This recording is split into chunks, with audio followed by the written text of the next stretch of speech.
Hello and welcome back to another episode. We are at day 9 from seed with the animal crackers. As far as I can tell, she's doing absolutely wonderful. I just increased the light levels so we should see her really start taking off soon.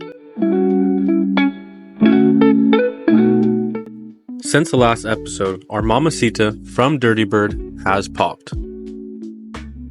I didn't get it on video, but she did germinate and pop upside down.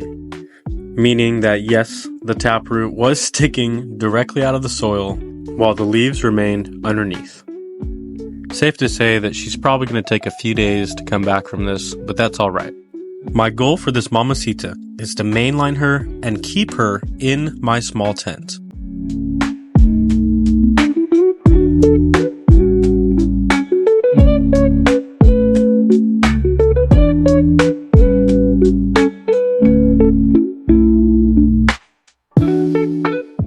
It's been a few days since our last update, and it's time to give her some pH'd water, preferably between 6 and 7.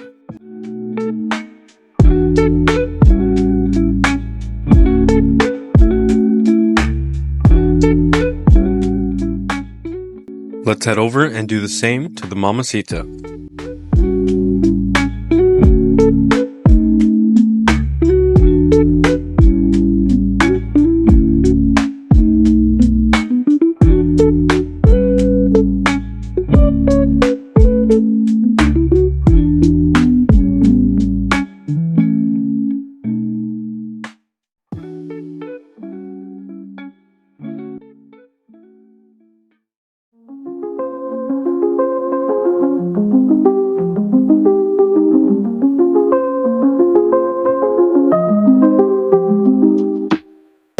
It's been a few days and it's time to feed some recharge.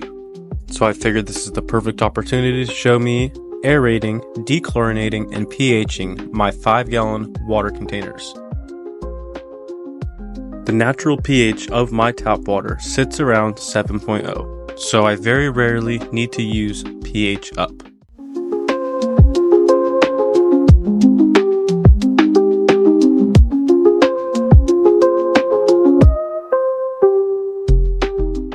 This is still a little bit high for my liking, so I'm going to go ahead and add some more pH down.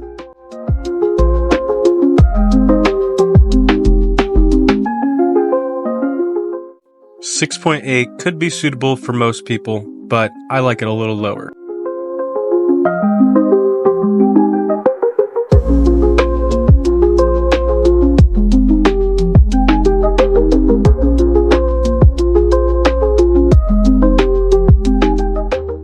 When mixing such a small amount of recharge, I don't really measure, I kind of just sprinkle some in.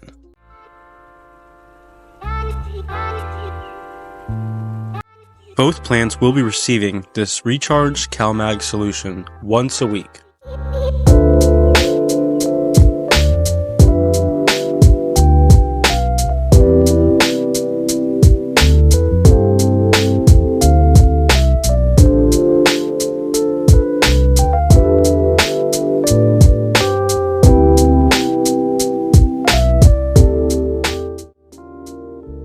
For day 6, she's extremely tall, so I made sure to turn up the ppfd readings for the Mamacita.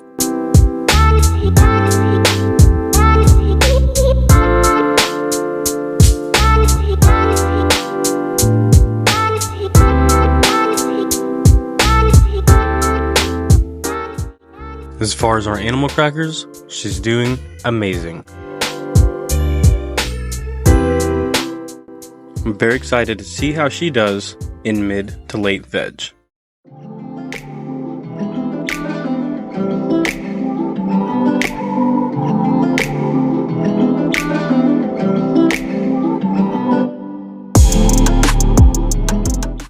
And lastly for today's update is to adjust and measure our ppfd levels.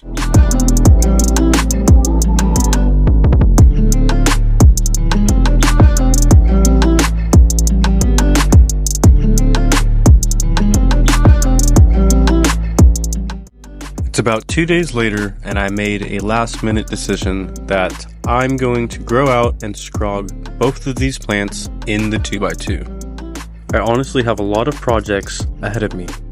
Hopefully doing this will help me speed up the veg time.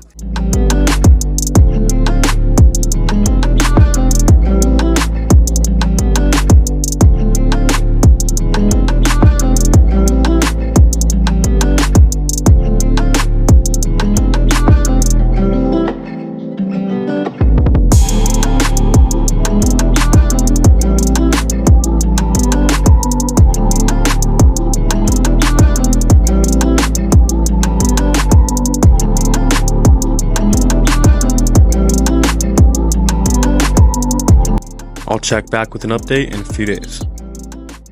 For this grow, we will be using a 50-50 mix of Pro Mix to Cocoa Core, making sure to pH the water that we're going to be using to buffer and re-moisturize this cocoa. I forgot to mention, but I am adding CalMag to each liter that I use on the cocoa to buffer it. It's extremely important to buffer your cocoa, as the cocoa core will suck and absorb all of the micronutrients, including calcium and magnesium, from your soil away from your plant. So it is very important to add this in while re-moisturizing and hydrating the bricks. So far, this mix is absolutely perfect. You want to be able to compress some of the soil together like shown, while it still falls and crumbles apart when pressed on lightly. Now that we have our cocoa and Pro Mix mixed together, we're going to be adding roughly 10 to 15% worm castings, alongside 2 tablespoons of 444 and 1 tablespoon of basalt rock dust per gallon of soil. We are going to be leaving our soil to cook and absorb all of the nutrients before transplanting. On day 19 for the animal crackers, we had a little bit of an issue. I accidentally dropped both plants from on top of the pedestal onto the ground floor. Both plants were absolutely fine and undamaged except for our animal crackers. She only suffered one injured leaf. It was not broken, but damaged in a way as how you would supercrop a branch.